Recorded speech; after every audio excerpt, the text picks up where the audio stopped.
Hi friends, good morning. మళ్ళీ మీ ముందుకు వచ్చేసాను నేను.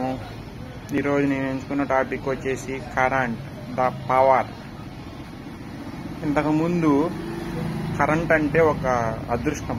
ఇది ఎందుకంటే అంబేద్కర్ గారు లాంటి కాలంలో, లేదంటే మహాత్మా గాంధీ గారు లాంటి కాలంలో, సాయిబాబా గారు లాంటి కాలంలో, అంటే దేవుడు ఇలాంటి కాలంలో కరెంటు దొరకాలంటే ఇప్పుడు దీపం బుడ్లు పెట్టుకుని చదువుకున్న రోజులు కూడా ఉన్నాయి.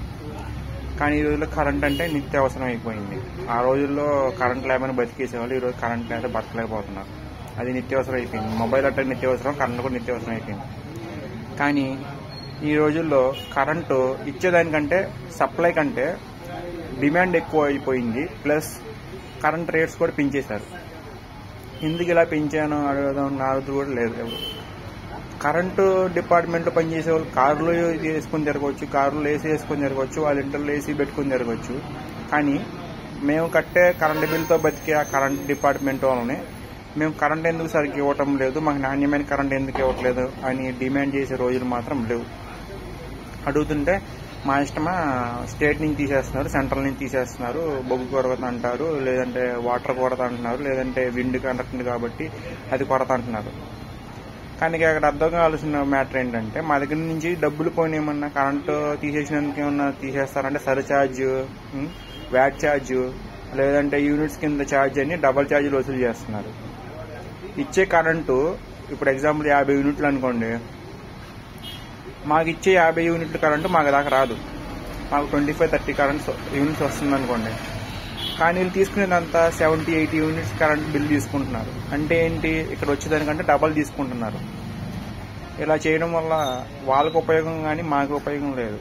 మా దగ్గర అలా ట్యాక్సులు దొబ్బి తింటున్నారు. మేము కట్టిన కరెంటు బిల్తోనే వాళ్ళు ఏసీల్లో, కారుల్లో కొనుక్కొని బతుకుతున్నారు. మన కరెంటు బిల్ తెలంగాణలో పెంచారని చెప్పి ఆంధ్రప్రదేశ్లో పెంచాలన్నారు. తెలంగాణ ఆల్రెడీ హైదరాబాద్ వాడు దొబ్బేశాడు కాబట్టి వాడు ఎంతకాలం అని పెంచుకుంటారు. ఆంధ్రప్రదేశ్లో పెంచుకుని ఏం చేసుకోవాలి, ఉన్న బిల్లు చాలవనా? పోనీ వీళ్ళకి ఏమైనా జీతం పెంచితే మా కరెంటు బిల్లు తగ్గిస్తారా అంటే అవి తగ్గిరు. మరి కరెంటు బిల్లు పెంచేదే ఏటీఎం, ఆర్టీసీ బస్ ఛార్జీలు పెంచి, కరెంటు బిల్లులు పెంచి, గ్యాస్ సిలిండర్లు పెంచి, ఇన్ని పెంచితే ఒక సామాన్యుడు ఎలా బతకాలి, ఒక మిడిల్ క్లాస్ వాళ్ళు ఎలా బతకాలి? ఇది నా క్వశ్చన్. యాజ్ ఏ సోషల్ స్టూడెంట్గా, ఒక సొసైటీలో ఉంటున్న వాడిగా ఇది నా question, straight and forward question. మీరు తిట్టుకున్నా ఇంకేమనుకున్నా నాకు సంబంధం లేదు. ఎందుకంటే ఒక సోషల్ స్టూడెంట్కి నేను క్వశ్చన్ చేయాలి కాబట్టి అది క్వశ్చన్ చేస్తున్నాను. ఇది నా question, straight and forward question. దీనికి సెంట్రల్ గవర్నమెంట్ ఏం చేయలేకపోతుంది, స్టేట్ గవర్నమెంట్ ఏం చేయలేకపోతుంది. ట్యాక్సులు మాత్రం వసూలు చేయడానికి మేము ముందున్నామంటే సెంట్రల్ గవర్నమెంట్ వచ్చింది, స్టేట్ గవర్నమెంట్ వచ్చింది. అంటే డబ్బులు మీకు అంత తీపి, మాకు నాణ్యమైన వస్తువులు ఇవ్వడానికి, నాణ్యమైన సప్లై ఇవ్వడానికి మాత్రం మీకు అంత చేదా, మీకు అంత నొప్ప? ఇది నా క్వశ్చన్. ఈ మధ్య ఇంకా దారుణం అయిపోయింది. మళ్ళీ పేర్లు చెప్తే మమ్మల్ని అనేసారు, మా రాజకీయంలోకి వచ్చేసారని అనుకుంటారు. ఈ మధ్య ఈ 5 years నుంచి ఏదైతే పాలన జరుగుతుందో ఆ 5 yearsలో కరెంట్ కష్టాలు ఇంకా దారుణం అయిపోయింది. ఫస్ట్ 2 years కోవిడ్ కింద పోయింది, ఎవరు పట్టించుకోలేదు. నెక్స్ట్ 3 years అట్లా భరించాలి కూడా భరిస్తున్నారు. ఇంకా నెక్స్ట్ ఇయర్ ఎలక్షన్స్, మరి నెక్స్ట్ ఇయర్ ఏ రిజల్ట్ వచ్చిందో మనకు తెలియదు. ఈ 5 years మాత్రం నేను 26 yearsలో అనుభవించిన ఎక్స్పీరియన్స్ అనుభవించాను. కరెంట్ ఉండదు, గ్యాస్ రేట్లు పెంచేశారు, నిత్యావసర వస్తువులు పెంచేశారు. మన టాపిక్ కరెంట్ గురించి కాదు, కరెంట్ గురించే మాట్లాడుకున్నాం. కరెంట్ అయితే ఇంకా దారుణం.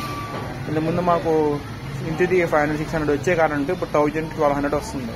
ఎవరు తిన్నట్టిందంతా 600 రూపీస్ ఎక్స్ట్రా. ఇప్పుడు మేము షాప్ పెట్టాం, 2 years అవుతుంది షాప్ పెట్టి. 2 yearsలో ఇంతకుముందు 500-600 తిరిగి కూడా 1000 రూపాయలు వచ్చాయి. 1500 వస్తుంది, అంటే 500 ఎక్కువ. ఎవరు తిన్నట్టు ఇదంతా. సో ఇక్కడి నుంచి జనాలు మేలుకొని మనం వేయాల్సింది ఓటు జనాలు మేలు కోసం, కానీ ఆ బ్రాందీల కోసం, ఆడోళ్ళైతే చీరలో నగల కోసం, ఇంకా డబ్బుల కోసం కాదు. మన భవిష్యత్తు కోసం మనం ఓటు వేయాలి. మన భవిష్యత్తు రాజకీయ నాయకులు మనం ఎంచుకోవాలి. ఇది నేను అందరికీ చెప్పే సలహా. Thank you. ఇంకెందు నుంచి చెప్పినా వేస్ట్. ఎందుకంటే ఆ కరెంట్ వాళ్ళు మారరు, మన జనాలు మారరు. నేనే సోషల్ స్టూడెంట్గా చెప్పాలని కాబట్టి చెప్తున్నాను.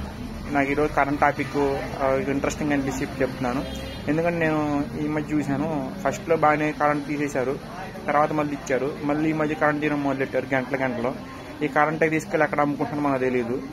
గంటల కరెంట్ లెక్కన అక్కడ అమ్ముకుంటున్నారు. ఆ డబ్బులు సాలన్నట్టు మళ్ళీ జీతాలు పెంచమని ర్యాలీలు చేస్తున్నారు. సో ఎంతవరకు కరెక్టో వాళ్ళే ఆలోచించుకోవాలని కరెంట్ డిపార్ట్మెంట్ వాళ్ళకి నేను విన్నవించుకుంటున్నాను. Thank you. అందరూ ఆలోచించి ఈసారి నుంచైనా ఎవరు ఓట్లు వాళ్ళు భవిష్యత్తు కోసం వేస్తారు, కానీ ఇలాంటి పనికిమాలిన లీడర్స్ కోసం వేయొద్దని నేను ఆశిస్తున్నాను. Thank you.